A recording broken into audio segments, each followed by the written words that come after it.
2. And welcome to the Steelers Depot live stream here on this Monday, August 23rd. I am Alex Kazor. As always, with me is Dave Bryan. Good to be back with you guys as the Steelers preseason getting close to the end here. 5 more cuts to come tomorrow, and then on August 31st, the cut down from 80 to 53. Carolina Panthers game, the final preseason game on Friday. So good to be back with you guys again. We'll be answering, Dave and I, your questions for the next hour. Dave, how you doing? Thanks for being here. Oh, I'm doing great. We got some football obviously on tonight, and I'm just sitting here squirreling away those nuts. Yeah. As Mike Tomlin said today, that's a new one. Yeah, he's been working on his off-season Tomlinism. So let me know if the audio is good. I had a small issue, mostly on my end, before Dave and I got going here. So chat, if you guys could let me know if you can hear both of us. I imagine that you can. And then we will get on with the questions again. We will answer as many as possible for the next hour. If you want to have your question be guaranteed to be asked and answered by Dave and I, move to the front of the line.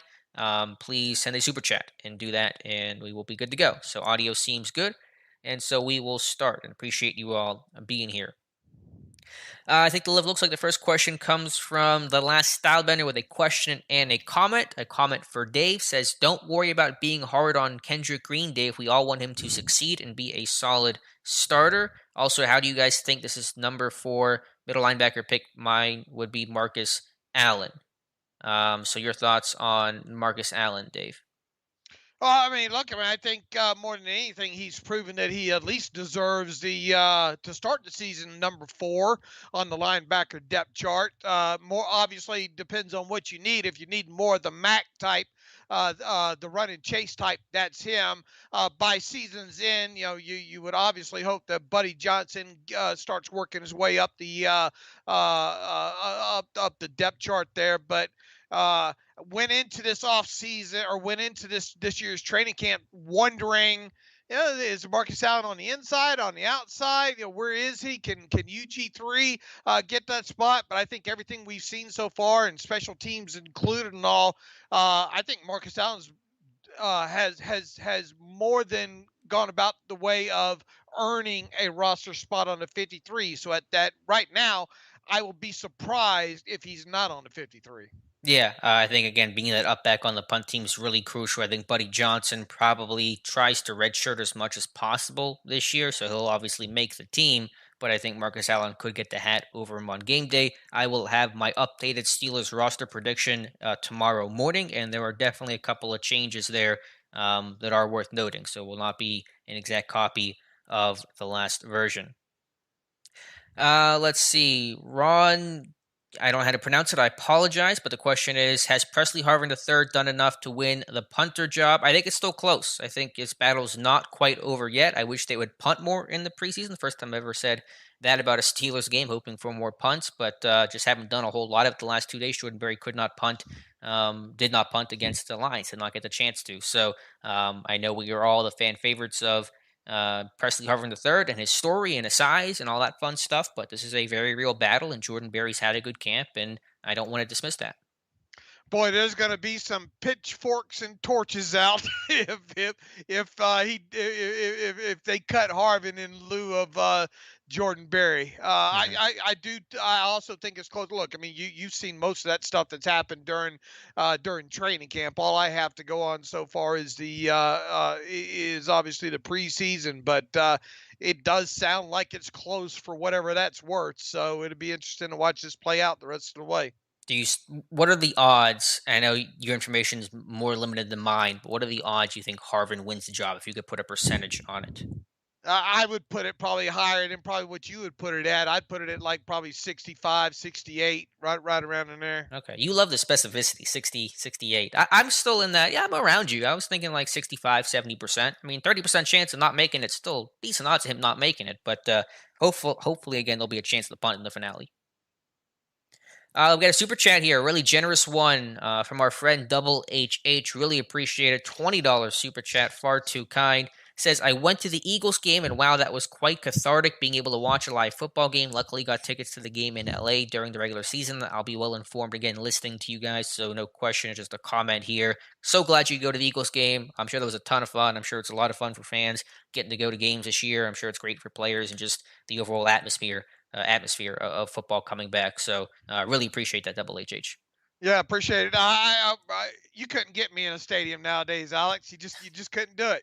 Even Uh, even before the pandemic, though, we couldn't get you into a stadium. Yeah, even before that, you couldn't get me in one, and you certainly couldn't get me. Look, I love the luxuries of sitting here with three TVs and two computers, and clicking on the rewind as soon as the game is over with, and get to the all 22, and plus don't have to deal with all the someone going nutso like evidently Yeah.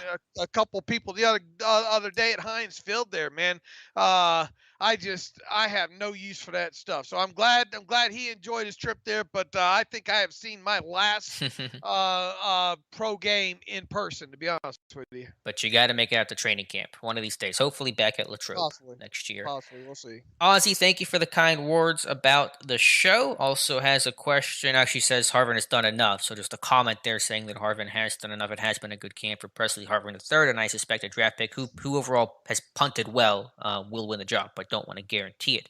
John Pennington, good friend of the channel and over on Twitter, says Dave and Alex, players like Sexton, if they don't make the 53-man roster, will be signed away. So wouldn't it be smart to try to keep some of these players instead of trying to get them to the practice squad? I get that instinct, but John, I think a lot of fans in 31 other cities and organizations are saying the same thing about their guy. Sexton has definitely had some electric plays in the punt return game, but his value outside of that has been pretty minimal so far. So I my guess is that he would not get claimed. You can never guarantee anything, and return guys can be a little weird because all it takes is one team searching for a return guy because their one guy got hurt or fumbled or whatever the case is. But I think if you play that game, you're also cutting a lot of quality talent who then would get picked up by other teams as well.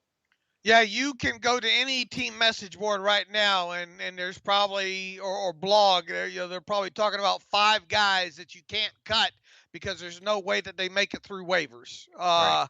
We go through this every year with this, and look, I get it. I understand.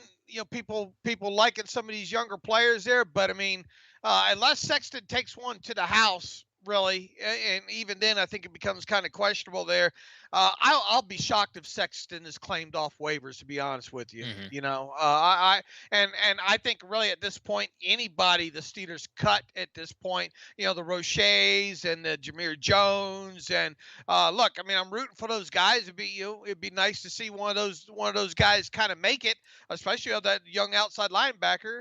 And I know people just don't like us talking about the special teams value of a guy like Cassius Marsh, but the likelihood of both those guys, even if they are to get cut, clearing waivers and making it to the practice squad, is high. It just is. It's just everybody falls in love with their own so much, and they tend to look past, I think, sometimes the obviousness of it all. And Right. Teams for a player that has not been with a team, for a team to like a player that much to claim them off waivers, they would have to instantly have a plan for that player. And that's why you don't see a lot of players get claimed off of waivers. It Mm-hmm. does happen, but I would be surprised if the Steelers have anybody claimed, to be honest with you. There is a follow-up question, a super chat from D. Heverly. I think that's a new name, so appreciate the super chat. Also a question on Matthew Sexton. Says, chances Sexton makes it. Dude's electric every time he touches the rock. Not impressed with Ray at all since he's been on the team. Again, Sexton's had some impressive plays, and I am all for keeping him on the practice squad as that emergency backup injury option. But McCloud, I don't think has even gotten to do any return work in games in the limited action that he's gotten this year. And B, again, remember how bad the Steelers' kick return game was before last season. And I'm not going to credit all of that to McCloud. The blocking is just as important as the return man. But McCloud was finally the guy to get this team out of the basement and be at least average in the kick return game. I think they finished 11th actually overall for the season. It kind of faded a bit down the stretch. So don't forget how good things looked last season because they look really, really poor for literally the 3 seasons prior to that. They were dead last or 31st in kick return average. And McCloud, I think, was a solid part of that. So Sexton, if he has a huge game against the Panthers, maybe, but I think practice squad is going to be more his home.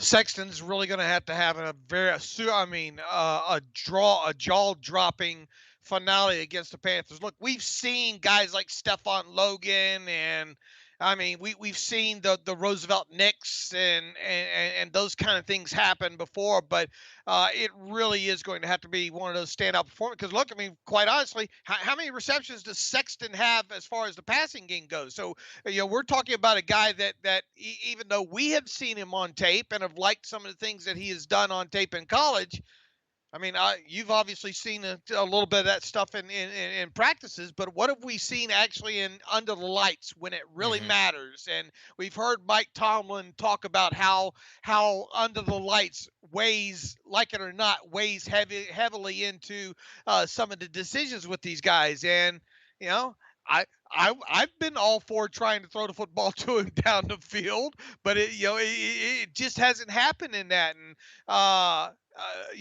look, I mean, I was a little bit more optimistic about Sexton before training camp got underway, but obviously three preseason games into this thing, he would have made it a lot interesting had he taken that one to the house the other night. You Hmm. know, but he didn't. And ifs and buts and candies and nuts, you'd be squirreling every day, right? I think that's how the saying goes.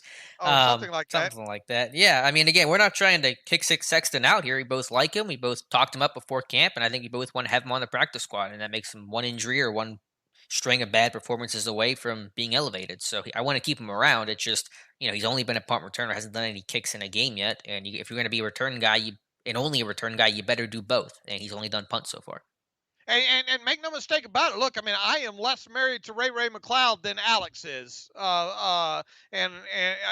other words, I think Alex is more into pro keep McCloud than I am. Hmm. I don't think the guy offers you anything in the passing game, to be honest with you. Right, but he doesn't. And He doesn't need to. You get all these sure, other talent.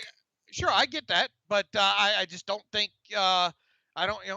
What happens if you run into a situation where God forbid you need another slot guy? Hopefully, it wouldn't be him as the next guy up, even though he has been running in that position. I haven't seen it with him. He's just, I mean, glorified Ryan Switzer, if you ask me. At this point, I wasn't too impressed with his really the overall makeup of his college tape as well too. And the reason he didn't stick with he is one fumbled punt away from possibly being off the roster anyway, because Hmm. that's the thing that got him that's the thing that got him kicked out of Carolina, was the ball security factor. So you can bet that even if he does make this roster, I hope he hasn't bought a house or anything. Yeah, right. Yeah, those return jobs are always unstable. That is life in the NFL. If you guys could like the stream, we'd appreciate it. Get more people coming here. But thank you for everyone who has been here so far. Have a question from, let me find it here. Lumberzack94. Hey, Dave and Alex. Love the show's content as always. Wanted to ask if you guys could speak on Freiermuth. Yes, that's what I'm calling him. His overall blocking from what you've seen, and is it number one tight end yet? I would say Freiermuth's blocking has been okay. It's a work in progress. I have seen some improvement. The Eagles game, I had an article on Steelers Depot that kind of showed him adjusting mid-game and having a better backside cutoff block than his first snap of the game, which was a holding call. So it's by no means great yet, and it certainly needs to be better, but it is, I think, trending in a positive direction. To me, it's still that kind of, Freiermuth is a guy that obviously looked at his route running and his receiving more than anything initially run through the tape, but then went digging deeper into his blocking aspect of his game. I think after he got drafted, obviously I went kind of did a surface area scouting on that, but got deeper into his blocking and found out okay, probably a little bit better than I originally gave it credit for. That said, I haven't seen him go forward from what I have observed on his college tape so far in the two games that he's played. Mhm. Obviously, he hadn't had a lot of opportunities to do that, right? Right. Have you seen him go backwards though, or do you think it's about the same? I think it's about the same. And look, I mean, it was a hello moment, that first snap against the Hmm. Eagles there. And I think on one of those split zones, I don't know if he kind of tripped over his own feet there, but not the best rep there. But I mean, I'll put it to you this way: there hasn't been anything that's made me say, "Oh man, this looks worse than his college tape." Hmm. Really, he just hasn't had a lot of opportunities to Right. do it. Overall, you are going to obviously see him during the regular season in such a role with two tight ends. Is he tight end one? I think it depends on the situation more than anything, because you get into a run, a run type situation there. Who would you rather have on the field if you're going to do it with just one tight end on the field, Ebron Hmm. or Pat Freiermuth? I'm sure your answer is going to be Pat Freiermuth, but is he tight end one yet? No, I mean, look, it's easy to get excited about what we saw. I mean, it was a damn good game that he had, especially on the receiving point end of things. But didn't we know to kind of expect what we saw the other night anyway?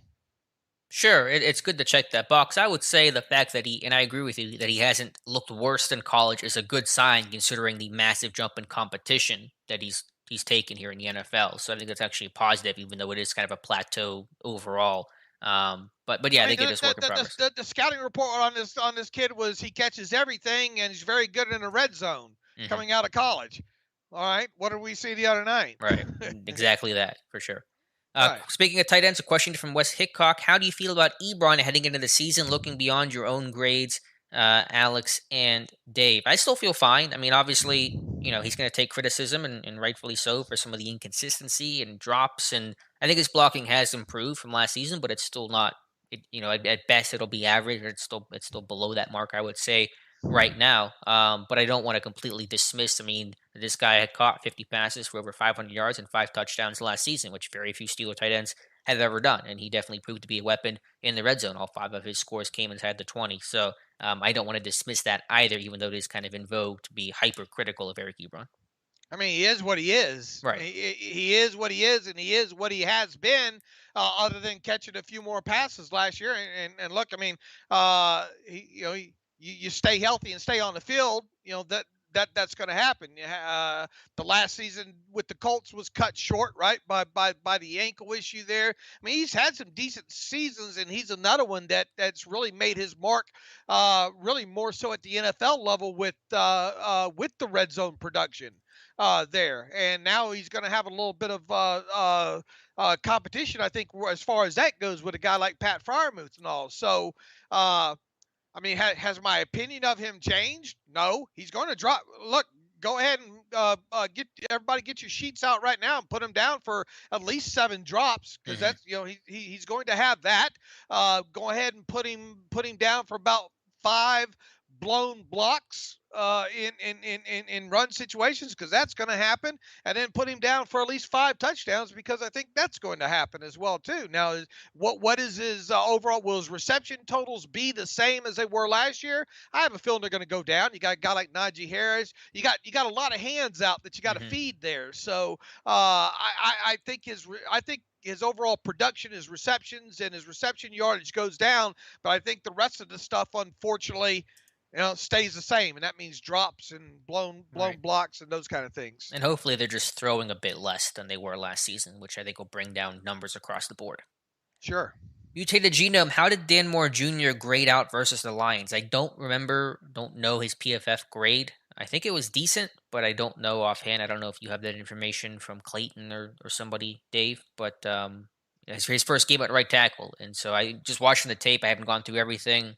There were some moments of issues of balance, maybe oversetting and opening up his hips too much and stuff like that. But for a guy that hasn't played a lot of right tackle, I thought he hung in there pretty well.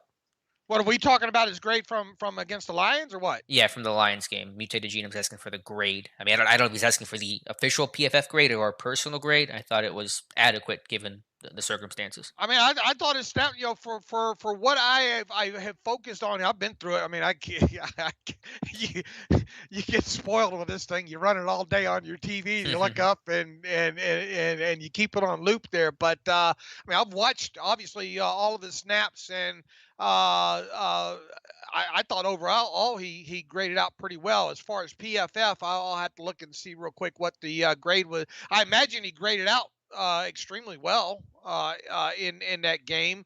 I think he was the second I had him as the second best uh, offensive lineman in that game the other night. Hmm. So, I mean, he's coming along, but then again, you always got to have the context for this stuff too, and who you're going against, and the kind of stuff that you're running all. But I mean, I think, look, for a guy that you got in the fourth round.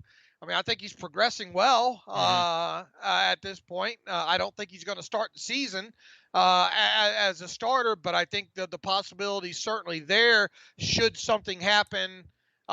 Should you not like how the start that a guy like Chuks Okorafor gets off to? Dan Moore graded out according to PFF at 61.2.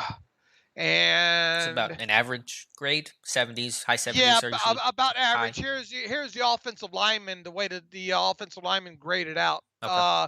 Dotson had the highest grade of the Steelers offensive lineman at 78.4. Zach Banner, who only played 12 snaps, graded out 73.1. And then it goes. Rashard Coward didn't play. Well, he played about 25 snaps, I guess. 62.6, and then Dan Moore 61.2. They must have a pressure in there or something Hmm. for Moore that had or a bad run blocker too that has brought his grade down a little bit. I would have bet that he would have graded out a little bit better than that just on what I've seen with my eye. Right. Speaking of offensive line, Simon says, I know BJ Finney is a better guard than center, but is he a better center than JC Hassenauer? Feels like I'd certainly trust Finney more if one guy had to cover for Green at some point. The team seems to view Hassenauer as the center over Finney. It can be a little tough to judge lines when those guys are both playing center and guard. Finney's got a lot of work at guard, Hassenauer more time at center. I think both guys have been decent in camp. I think Hassenauer has shown a little bit more. I think his aggressiveness and finish stands out well and will endear himself pretty well to Adrian Clem. But what do you think, Dave? Who would you have at center? I mean, it's Green's job. I mean, Yeah, but besides him, next man up if Green ever got hurt or was unavailable. well, I mean, which way would I go, or Hmm. which way do I think the team would go? I mean, I think it's obvious that right now it's uh, oh, drawing a blank. With Hassenauer, Finney? Hassenauer, Yeah, yeah, Hassenauer. It's obviously the next man up right now. yeah. Look, I mean, I've been a big fan of Finney at guard, throughout his career. I think that's his better position, even though he predominantly played center at Kansas State. Hassenauer comes out of a program, obviously at Alabama, where he was a center there. We got to see, unfortunately, a little bit, maybe too much of Hassenauer last season, but Right. I think it's clear that he is number two at this point. What I would do is I would really scan the waiver wire here coming up and get a veteran center, a more veteran, accomplished center to back up Kendrick Green. That's what I would be on the lookout for here because Yeah. Hassenauer, I really don't see him as much value to this team, and I'd hate for them to run into a large set of games where he either has to play center or guard for this team. Sure. No, I totally get that. Let's see. Next question comes from, I just saw it a moment ago, and David O was asking if UG3 played. He did not against the Lions. Gabriel says, do you think Anthony Johnson can make the 53-man roster? Dave, I'll throw the question to you. What are the odds Anthony Johnson, the wide receiver, makes it?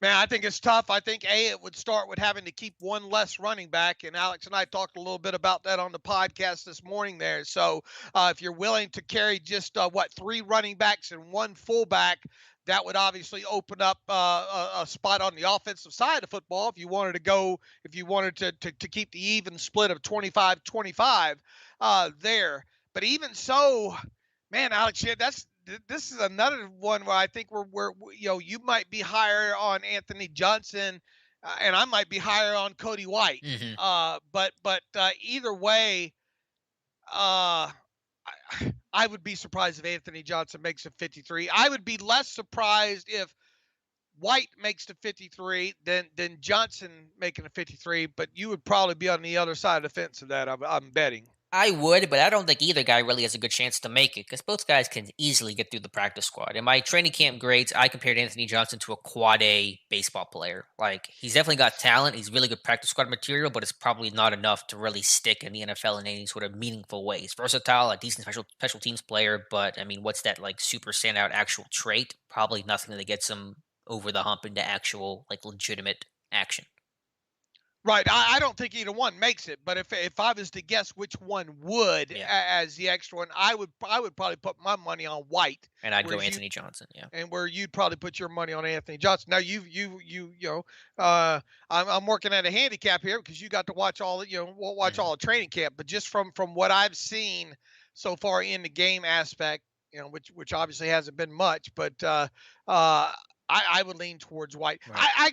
That fumble by Anthony Johnson really didn't sit Mm. well with me in that first game there, and really what it he does have some special teams value, uh, but I think White has a little bit of that as well. He does. Yeah, he does. So I think those guys are definitely battling for practice squad eligibility in a spot there. Good to hear from you, Ollie Howard Species. Nice to hear you back in the chat. Jason Bodine says, hello, Daleks. That is the combination of you and I, Dave. Next We're question. all right. We're like the new Benifer, right? Oh, God, don't even. I'm disappointed you know that reference. Gabriel's also asking, do you think Lafayette Pitts will make the practice squad? Yeah, I've kept him on my practice squad the last couple editions. There's a couple corners that are battling that out with Shakur Brown and Mark Gilbert, and I think Pitts is part of that group. But I think he's one of those sneaky veteran guys who everyone kind of forgets about who gets a spot on the practice squad. And what I'm trying to remember, will Pitts qualify as that next level up? I don't think he Yeah, has enough accrued seasons though, does he? I'm not sure if he's the veteran status, but either way, he's going to fit on there because you can keep six Yeah, vets. So I mean, he should right. be able to fit however which way you want to Yeah, consider him.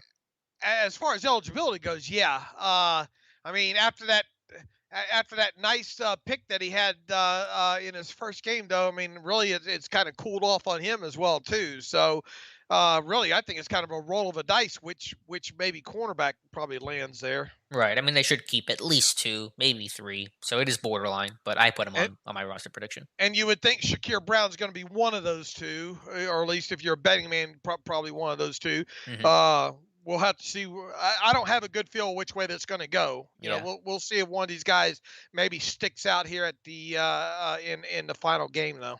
Got a question here from a buddy Saloon from Brazil, and I hope I say that right. I always question myself. Says, good evening, Alex and Dave. Fantastic show. What's your level of concern with Sutton on the outside? He's a very smart guy, but seems to lack speed to keep up with the speedy wide receivers. Cheers from Brazil. Cheers to you, Dave. What's your take on Cam Sutton and your any level of concern?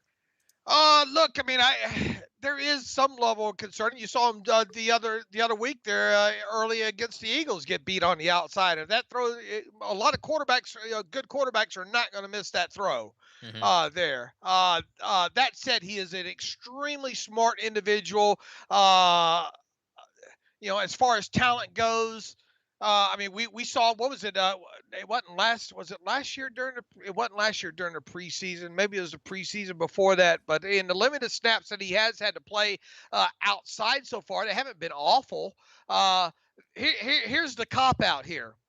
Rush and coverage go hand in hand. Hmm. So as the Steelers' coverage, even as a whole, regardless of whether it be Joe Hayden, James Pierre, Cam Sutton, whoever on the outside, the better the Steelers' pass rush is, the better the secondary is going to look.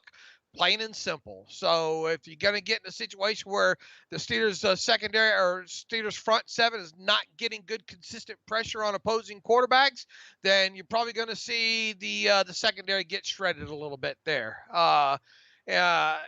He's a pretty good tackler. He's a smart individual. He knows where everybody on the field is supposed to be. He's probably going to play quite a few, at least early in the season, positions in the slot. So look, as this pass rush goes, so too does this defense. Right. Yeah, it's a unit with 50 plus sacks in each of the last 4 seasons, and I think they're on track to do it again for a fifth time, and they certainly will probably need to. I do have concerns about the speed of the secondary and the corners in general. Joe Hayden, I know he says he's as fast as he was 5 years ago. I'm not as optimistic about that. Cam Sutton's not a burner. Whoever the slot guy is going to be, that's a Millette or Brooks or James Pierre on the outside, is a good athlete, but you do worry about that. A lot of speed in the AFC North. I will say this about Sutton. I don't think his preseason games have been that great, but he's a guy that probably is at his best when there's an actual game plan and film study and knowing who you're going to face and things like that. And so because of that football IQ that he has, it's so impressive. So I think once you get into the season and there's more of a formal, game planning of the week, and that's when he kind of really starts to shine and picks up on little things that will overcome his average physical traits. I tell you, I don't know if it's enough to stick, and he obviously won't be top of the rotation there. We'll see if he's done enough. It started off camp and the preseason, kind of wondering, man, if this guy's on the outside looking in. But I think Justin Layne's done a little bit here lately. It really has surprised me. I think even went on a Yankee concept. In one was it this past game or the It game was. before, doing a good job of making sure reading and gaining depth in that, and at least realizing that he recognized what he recognized and got himself in position to make a play. Yeah, that was the old zombie call on that over post combination where Norwood took the crosser and Lane became the free safety and broke it up. And Tomlin made sure to mention his name today when they were asking about James Pierre. So that's a guy that I've kind of downplayed his chances, but I think I should start playing up his chances of sticking on the 53. Sometimes it takes some a little bit longer for the light. You go back to who was the corner that got paid by the Saints years ago. Not sure if I know. Yeah, you do. Was with the Steelers. Paid his Oh, dues early Keenan on. Lewis? Yeah, Keenan Lewis. Okay. It took a while for Keenan Yeah, for that light to come on with Keenan, if right. you remember in the early days there. But it did finally come on. So you know, uh, I kind of wondered if it would. And look, he hasn't made the 53-man roster yet, but at least he's going in the right direction after getting off to what looked to be a slow start hmm this summer. Yeah, just had another missed tackle late in that game though, and just I don't know, it's just Up hard to high, trust that yeah. guy. It's just hard to trust him. But yeah, I And think he's got a chance. and then we talked about the wrong shoulder maybe this morning, of attacking that run later on in the hmm game. And if he attacks that guard on the other side there and spills that to the inside, I think Marcus Allen gets there, on that and all. And it's just little things like that. You know. It's more about just coverage, especially when it comes to Sure. the Steelers defense. You expect those guys to be able to play the run, and to be able to tackle as well too. Stylebender, good point about McFarland being the kick returner, but there was a couple years ago where they had Nile Davis and other guys returning kicks, and they started the year with Juju and Terrell Watson, who didn't have a single kick return rep in practice or in preseason. So they will sometimes shuffle that deck at the last second. Gabriel, no, I don't think Derek Watt will be cut in favor of Trey Edmonds. Oh boy, wouldn't that be something? Yeah. Then I'll be floored if that happens. Jason with a good question about the next Hall of Fame running back besides AP and Frank Gore. I honestly don't know. I'd have to look at a list of names, but that's a good question. Maybe for the chat, who should be the next Hall of Fame running back besides Peterson and Gore? Um, I don't know the answer to that. Well, I don't even know who's Yeah. eligible on that. Right.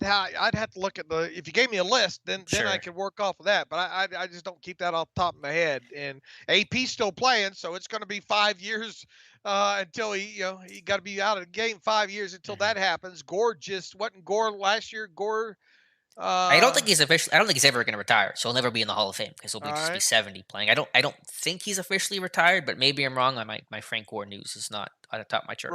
Right. So regardless, we're still years away from those guys even being eligible right now. Right, right. So good question though, Jason. Sorry, I don't have a better answer for you. Back to the questions here, Cam. Are any chance the Steelers sign a vet safety and a corner before the regular season? Yeah, I think a free safety is still squarely in play. Don't have a name for you at the moment, but I think Trey Norwood's worth keeping around. There's some interesting things about his skill set and instincts and processing, but not ready to play just yet. So free safety, this team has looked for one with Carl Joseph and Malik Hooker, etc.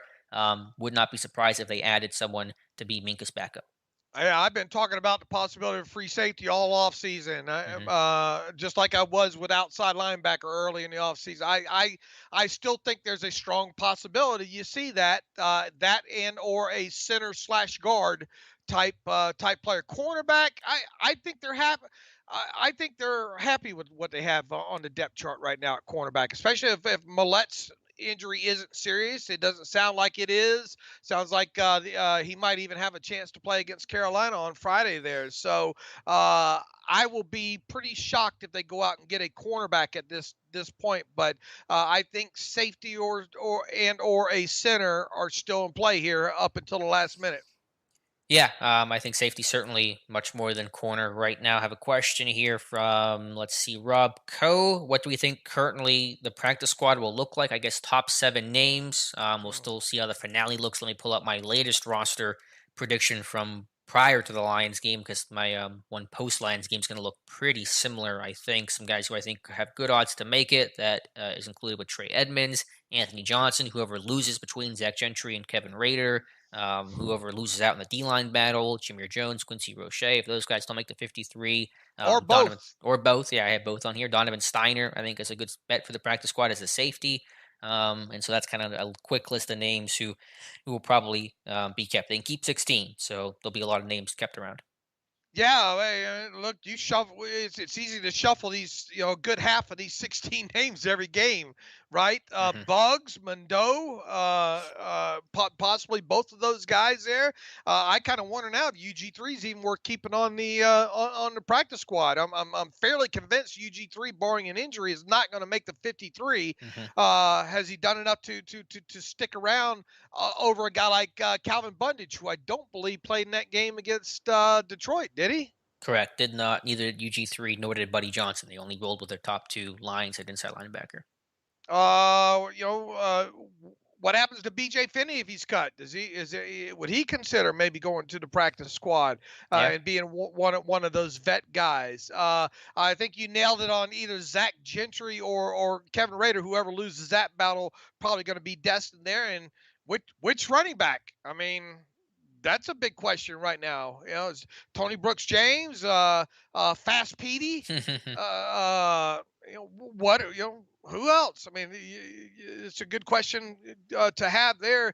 That's why I say a good half of these names on both of our lists will probably change or have changed every week. Yeah, and that's what makes this Friday's finale so important. It's not important to 90% of this roster, but for those guys fighting for those spots, for the last on the 53 and for the practice squad spots, it's vital to those guys. What about Chaz Green? Would you keep him? I did. I kept him my last edition, and I'll be on the next one as well over Vontae Collins just to give them an extra tackle. Usually, you're going to keep at least one interior lineman and one tackle, and so that's kind of the option because it's him or Vontae Collins. I mean, that guy could be a train wreck at times, but at least he has played up and down on the Hmm. offense line. Both tackle spots. I think, forget which one he has. I think was it left guard he has the most snaps at. I forget one of the guard positions he's played there. So you value that kind of experience. God forbid you should need it there. And he has. I hate to use the term he hasn't been awful, but he hasn't been awful in the limited amount of snaps that he's had. Sure. Next question comes from Faceless Man. Do you think Schobert will have more snaps than Spillane? Feels like Spillane is a better tackler in the run game, but really slow in coverage. Offenses seem to pick on him. Yeah, Schobert's going to start over Spillane. They didn't trade for Schobert to have him be the backup, and that's the way they ran against the Lions with Schobert and Bush playing into the second half. And so those will be their top two guys this season, Faceless Man. Man, Schobert's a 800 snap player at the very least if he stays healthy. So Yeah. maybe even more. You never know. But I mean, there's a reason they went out and got this guy. And bless Spillane's heart. I mean, Spillane is a great kid. Every time he gets up there on the podium and speaks, man, it makes me want to go out and I'm not a jersey buyer, but I would probably buy his jersey. But just because he's a good human, he gets the whole Steelers philosophy in the way of doing business. But the fact is, he's just not a starting inside linebacker at the NFL level there. Now, the good thing about it is he'll go back to special teams and probably give you a little something there, and Hmm. and quite possibly could end up leading the team in special teams tackles. Yeah. That was his path. Uh, He's a really good special teams guy. right. So if there's a I guess the downside with him not being the starter is at least there's the upside that he should be a quality special teams player for you. But Schobert's going to be the guy and should Hmm. play at least 800 snaps, I would think, Yeah. in 2021. Want to welcome Smacked Out 98, who says first time on the show, guys. Thanks for being here. Zach Freeman 1 says go Steelers. And we'll get back to the questions here. One from Chan Yang. Hey, Alex and Dave, love the podcast from Vancouver, BC. After seeing the offensive line start to play better the last few games, what do you think is the next area of concern in the team depth-wise? I think is what Chan is saying. What do you think concerns are depth-wise for this team beyond the offensive line? The offensive line. Yeah. 1, 2, and 3. Look, I mean, I understand the question. it's still look how this team goes. I really think, especially on the offensive side of the ball, is going to depend a lot on this offensive line. They've got good receivers. They've got some quality tight ends. They obviously got a high pedigree guy in Najee Harris in the backfield now.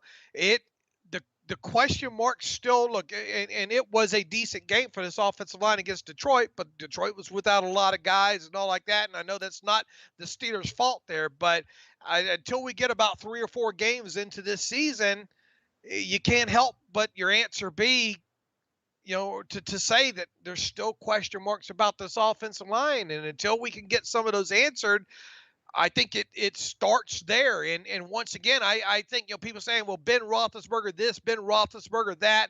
I think Ben's like number 3 on the area of concerns. I think it's offensive line, I think it's running game, and then it's Ben Roethlisberger, because if the other 2 are in place, I think Ben Roethlisberger is going to be fine Hmm. when it comes to that. So I understand. I'm being a little bit funny here on top of things here, and I get the question, but I still think it just continuously goes back to offensive line. Sure, it does. That is no doubt the X factor of not only the offense but the entire team. I would just say the secondary is still figuring stuff out and exactly how that's going to look and how will James Pierre play on Sundays. And I think he's had a good camp overall, but you're still getting some newness there and communication stuff with some of the new pieces.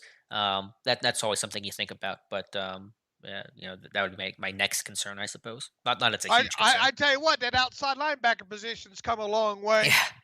I mean, just from 2 months ago, it is night and day with the addition of Melvin Ingram and Alex Highsmith and both of their guys' play.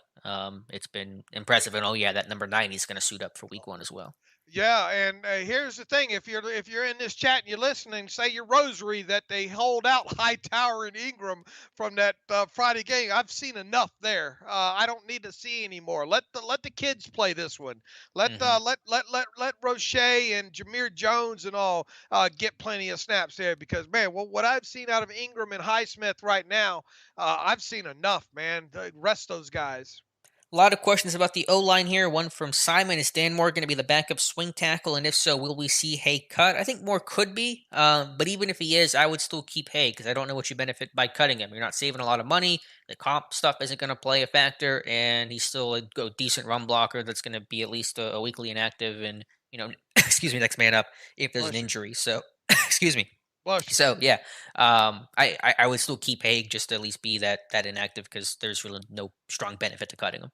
Yeah, and look, I mean, if you go back to when Haig was signed, I think the amount, even though it's not astronomical, kind of surprised both you and I, Alex. Hmm. But even so, you understand why they did it. You don't know who you're going to draft, and you at the time you probably had a pretty good sense that that you were losing Villanueva, that you're losing Filer, yada yada, and you were probably still a little tiny. Want to make sure Zach Banner got through the rehab and stuff like that. So I understand the timing of the signing and all like that. And it'd be one thing if you had a guy like Haig that would cost you $3, $4, $5 million against the cap this year, which he doesn't. So you only save. I mean, even if he got replaced by some sort of a rookie salary at 660,000, being as how Haig has $1 million base salary, I mean, is it worth cutting him? Does he? Surely you would think that he has enough value to offset that you only save 340,000 in cap space there. So the decision on Haig will be made based on, is he one of the best 9 offensive linemen that you can keep in the Right. story? That's what the decision comes down to. It doesn't come down to any compensatory formula. It doesn't come down to any cap savings or anything like that. And if you're drawing up, if you're the Steelers coaches and you draw it up, you say, look, Joe Haeg is one of our best 9 offensive linemen, then he stays. Now, as far as Dan Moore being the swing guy to start the year, I, it's possible. I think it's possible. I think you cannot discount the fact that Dan Moore played a lot of snaps against the Lions on the right tackle spot. However, that's the position that he needs the most work at as well too. So you better get it. So you Hmm. could look at it as if, okay, well, Haeg's going to open up the season maybe as your swing tackle, but Moore's going to be right behind him and potentially overtake him for that spot as the season goes on. Or you can say, well, Haeg, we'll keep Haeg on the side and break glass in case of emergency, Right. and we'll let Dan Moore be the swing guy to open up. Yeah, I think it could go either way at this point, but I think Haig will be kept. At least I think he should be. Marcelo says, I'm a bit concerned with Chuks' play this preseason. Shouldn't the Steelers have a competition for the left tackle job? It feels to me that job was given to Chuks with more being tested at right tackle. Yeah, it appears Okorafor has won it. Could that change come a month into the regular season? Sure, I think it could. And so I don't think he's been particularly strong. I think he was better against the Eagles than people said. I think he was not very good against Detroit overall. Struggled with power and bull rushes quite a bit, but they're going to see what they have in him. His contract's up, and they want to see if he can be the long-term guy, and I think he'll be given that opportunity at least. I don't know. Need to take Zach Gentry, put him on that weight gain I 3000. thought about that. I was like, could you do that? Could you make him a big tackle? But Probably not, but I yeah, mean, what'd you think about that hand usage clip that I posted up mm-hmm. on the Twitter machine there? Everybody was kung fu fighting. I mean, look, He looked good. he did look good. There's about 4 or 5 Yeah. pass protection snaps in that game that I had to do a double take, make sure I had to put my glasses on just to make sure I was looking at the right number there, Mm-hmm. because he looked good in pass pro in there, and the thought did cross my mind, maybe you put him on that weight gain 3000 for the season, see if you make a left tackle out of him. Yeah. But I think that's might be a little bit of a reach there. I was like, did Villanueva lose a lot of weight and come back to Pittsburgh? I was like, I don't know. I'll spoil this though for the chat since you guys were so kind to be here. Guess who's going to be on my 53-man roster for tomorrow? Zach Gentry. I put him over Wow. Kevin Rader. I did that because A, I thought he played well, and B, we got the charting from Tom Mead. Gentry played 11 snaps on offense before Kevin Rader came into that game, and so for me, I was like, that tells me something. Yeah, the thing that still I get it, and I was surprised at some of those snaps that I saw with him, the quality of them. Mm-hmm. I still wonder about the special teams aspect. I What get is that. what has he done on special teams? Because if he does dress as a third tight end, he's got to play on special teams. Right. If he's even active, which I don't think is a guarantee necessarily. But then Okay. the question is, why do you keep him? But I would personally keep Kevin Rader because I'm with you on both those fronts. A better run blocker, a better special teams guy. But based on the pecking order, it feels like Gentry, and I guess theoretically he does have more upside as well, even though I don't think that ceiling is immensely high. But that's my shakeup on the roster for tomorrow. Okay. All right, back to the questions here. About 10 minutes to go. So if you guys want to ask a question, please do so in the chat. Thank you for being here. Over 100 people here for today's live stream. Is that a copyright infringement or whatever? Do I owe royalties whenever I sing a song like that? I think YouTube just striked us actually. So Oh, okay. yeah, All right. we're actually they said the singing was so off key that they couldn't recognize it as the actual song. Yeah. Where's when I was in the band in younger days, you could work all that stuff out with machinery and all. We'll auto tune it for Oh, you, there you Dave. go. Next question here comes from, let's see, I'm trying to find one. Mohammed says, how good do you think Dotson really is? We'll find more of that in year 2, but I think it's been really impressive after all that, talk about everything in the offseason and the start of training camp. But last 2 games have been pretty good, Dave. Yeah, they have been. Did you see him drop anchor on that Yeah, one? did it like at least twice in that game. Just, you cannot move that guy. Yeah, I mean, when he throws the anchor outside the boat, man, things Mm-hmm. come to a grinding halt there. He has been by far and away the Steelers' best offensive lineman throughout. Well, he's only played the 2 games, right? Right. So far, and it's noticeable. It really is. He now look against the Eagles. When he got in the game against their kind of second team, third team, you're supposed to kick those guys all over the field, and he Mm-hmm. did, and you would expect him to do that against the Lions, and he did. The obvious test now is, when you get into the regular season here against the other first teamers, how does he perform? But by far, he is the Steelers' best offensive lineman, and it's not even close, if you ask me. Yeah, and just a quick reference on the Gentry discussion. David O with a good reference calling him shades of Larry Brown, who was a tight end turned offensive tackle. So I like the shout out there. Let me find some more questions. I want to kind of roll through the last I few of think them. David O's going to be over here in Vegas. I think David Is O he? and I are going to hook up maybe David, yeah, let me know in chat. You going to be in Vegas here in the next couple of days or what? Quality Cola says when Pat Freiermuth gets 9 receiving touchdowns and 500 plus yards, will that be enough to become an AFC Pro Bowler? Man, I hope that's a good conversation we're having. But depends on what Travis Kelsey and Darren Waller and all those guys are doing. But let's hope so. Daniel, do you think TJ is worth $30 million per year? Why not trade him if someone overwhelms the Steelers with 2 firsts and a second? I'm not trading TJ Watt because you trade TJ Watt with those draft picks. What are you looking for? TJ Watt. So let's get the guy, pay the guy. Don't let good talent go to waste and be traded away. That's not the Steelers' method, and I'm not even entertaining the idea of TJ Watt. Plus, it's just bad business to do that, and that doesn't endear yourself to future guys who come through the organization. Yeah, I don't think I need to Yeah. answer that. You know where I come down on that. I think most Steeler fans do as well. John Pennington, Dave, and Alex, do you guys ever think that Keith Butler will learn his lesson of not putting a linebacker on a 4-2 or 4-3 receiver? I almost had to buy a new television. Yeah, I posted the clip of Joe Schubert. I'll have a video on that here for the channel probably tomorrow that shows that. I don't, obviously I know it's preseason and they're not necessarily game planning this thing out like they would come week 1, but this has been such an issue in the past that it burned me up. So if it was preseason and just a one-off thing, you'd say, it happens. But considering how much of an issue this has been, linebackers on wide receivers, it really bothers me. Yeah, I'm gonna let you be mad enough for the both of us. All right, good deal. And I get if you're gonna do that, at least play too high. You cannot have a linebacker on a receiver against single high. You're just asking for trouble there. So at least play too high, so linebackers playing trail and not having to carry everything vertically. And again, if it wasn't for the fact that the Steelers didn't recognize it as an issue, they just say, well, we got to just scheme it up better and technique. I don't care what Joe Sherbert technique, whatever technique he uses against Brashad Perriman, who runs 4-3. It's not going to be good enough to keep up if you're defending the entire field. And that's just a source of frustration for me. Next question here comes from, let's see, Jason Williams. Not a question, but a comment about running backs in the Hall of Fame. Says hopefully Marshawn Lynch will make it. I think he could. I'm not sure where he stands on the numbers, but he could. Yeah, I think I'd have to look at his numbers and all, but I think there's a possibility. I think the personality and how well known and well liked he is. I know he's a bit divisive with the media, but I think He's always help him. entertaining as Yeah, all get he out, is man, very and he entertaining. is as honest as they come. I would vote him in just to listen to that Hall of Fame speech. I just want to hear that, and the bus would be awesome as well. D. Heverly says, can we take a moment and just appreciate the sickest pump fake in the game? Big Ben has faked out a lot of cameramen in his career. He really has. Yeah, that was a very vintage play, and that pump fake is to me still, I think, maybe the best in football.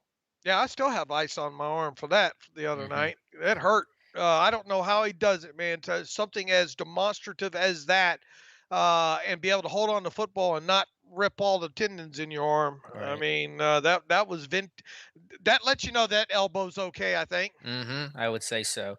Kevin Herzog, do you think there are any more trades in store or just pick up other teams' cuts? It could be either. I mean, Colbert's not one to be shy about making trades around the cut down day. You could ship. I think it'd be more trading away somebody for a draft pick, like a Jordan Berry, a Josh Dobbs, Isaiah Buggs, someone like that, more so than it would be acquiring someone by a trade because they don't really have assets to trade anymore. But yeah, I don't think this roster is necessarily settled, or I think there are other moves in some form or fashion that are on the horizon. I do as well, and I think the history. I mean, we write about it every offseason. We talk about it in about 5 episodes of the podcast, I think, as well too. History tells you that he's not done. That there's a good chance too that somebody not currently on the 85-man roster will end up on the 53-man roster.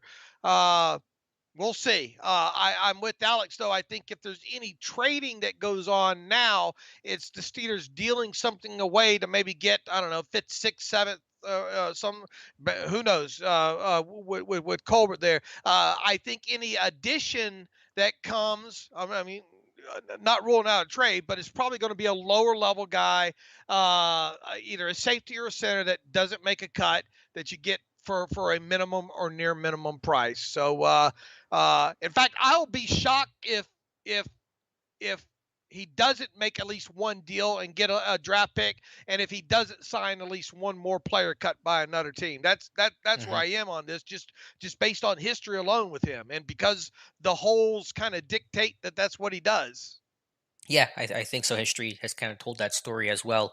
Resurrect X. Hey, Alex, if Ben doesn't retire, do you want to see him play and be our starter for another 3 to 4 years? I don't know why, but I feel like he isn't going to retire after the season. If he plays at a high level, Resurrect, and he's winning games and his team looks good, then I'm all for Ben being the guy. So I'm not opposed to that. I was not opposed to him coming back this year. I know a lot of Steeler fans were ready to start to turn that page, but I think after watching that Lions game, those concerns and proclamations about Ben's demise are a bit early here. Yeah, look, they can obviously make it happen if they want to. It all depends on how he plays, and I don't think you can. I think you take it obviously year by year with him, and I think Roethlisberger would tell you the same thing at this point. But it could obviously go either way. But if we're sitting here a year from now talking about Ben Roethlisberger getting ready to play another season for the Steelers, I won't be shocked. Yeah, and so we'll see. I still think it's his last year, but I'm not going to guarantee it because it's Ben. He's competitive and he's looking good so far. Couple more questions. Jason Williams off the record. Who was better in their prime, Cordell Stewart or Mike Vick? Well, this is on the record because we're on camera here. I know Stewart got stuck in probably an era. If he played 10 years later, that whole kind of deal. But Mike Vick in his prime was just the most Oh electric player in Lord, football, yeah, and so I have to go Mike Vick here in his prime. yeah, yeah, most definitely. Do you think the O line will be better than last year? I think there'll be a better run blocking unit. Pass pro, the jury's still out. That's G Man on fire. I think again, run blocking will improve because it just can't get much worse. Pass pro is 50-50 to me. We'll see. Yeah. Yeah, we'll see.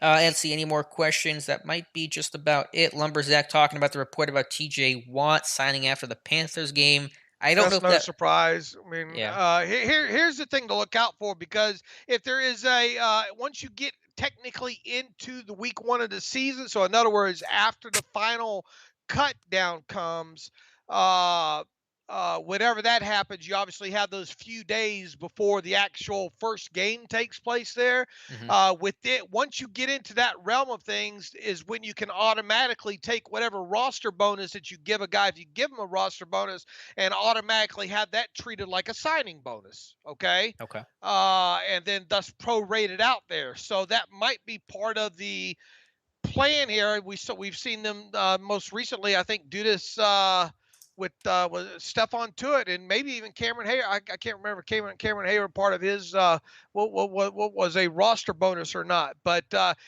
once you get into the technical start of the regular season, in other words, when it officially becomes week one, and Hmm. then that's usually a Tuesday, and then there's obviously a few games or a few days before the actual game takes place there. If that's when the deal happens, that's when a roster bonus can be treated like a signing bonus on top of it. So that's worth maybe paying attention to as well on Okay. top of it. That's a good point. Yeah, and obviously, I still have the concern, and I've made mention of this before about Watt not practicing until that deal gets done. But let's assume it happens on the 28th or 29th or 30th of August, right after the Panthers game. He'll still have 2 weeks just about to get ready for the Bills game with that bye week in between. So there will be time for him to ramp up and practice. It isn't the 1 week after the end of the preseason the way it has been in past years. So there should be time for him to get ramped up. Plus, he has been working on the side, so he's not been just standing there and totally not working on conditioning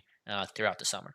I just pulled this up for you here on Cameron Hayward's deal last year. Remember that got signed on September 11th, Mm, right before the season started. There, he was given a $17.5 million signing bonus and a first-year roster bonus of $2.75 million, and that roster bonus of $2.75 million was treated as a signing bonus because of it being so late in the offseason. So not only did he have the $17.5 million signing bonus, which is fully guaranteed, he had the 2.75 million, which is virtually guaranteed at that point, which hmm is it's not technically, but virtually. And then that's also treated as a signing bonus, so it could then be prorated out the additional 5 years. Right, there you So go. you might see, I'm not saying it's going to happen, but don't be surprised if we get past the Panthers game and past the initial cut down day where we're officially in kind of week 1, and then the Watt deal happens. Okay. If it does, then that's probably because of there being a sizable roster bonus involved. Which would put you at September 1st and on would be when that deal would come in. Two more Okay. questions. Mark White, will Dan Moore start at left tackle? I don't believe so. I think it'll be Chuks Okorafor. And Gabriel says, do you think Benny Snell will make the roster? My roster prediction tomorrow. Check it out, and you will get your answer. Gabriel, if I think Benny Snell makes it or not, I'll tease my roster prediction. I tell you, Benny Snell has to get on the field this week. He's got to earn that roster spot. I will say that much. And Jason Williams says, thank you, Dave and Alex. Salute. Thank you guys for being here. Really appreciate a great crowd on hand. Over 115 people here in the chat. Be sure to like and subscribe if you guys enjoyed tonight's live stream. We do them every other week. And next time we do it, it'll be right before, I think, week 1 of the regular season. So a lot to talk about whenever we get back together. So, Dave, thanks for being here. Appreciate your time as always. All right. Thank you, everybody, for showing up. Peace and love, everybody. And again, there'll be an archived version of this here in a little bit once it gets processed through YouTube. So if you guys missed part of the stream or want to go back and listen, you guys can do so, as we'll have videos coming out tomorrow and throughout the week as well for you guys. So appreciate you being here, and we'll talk to you soon.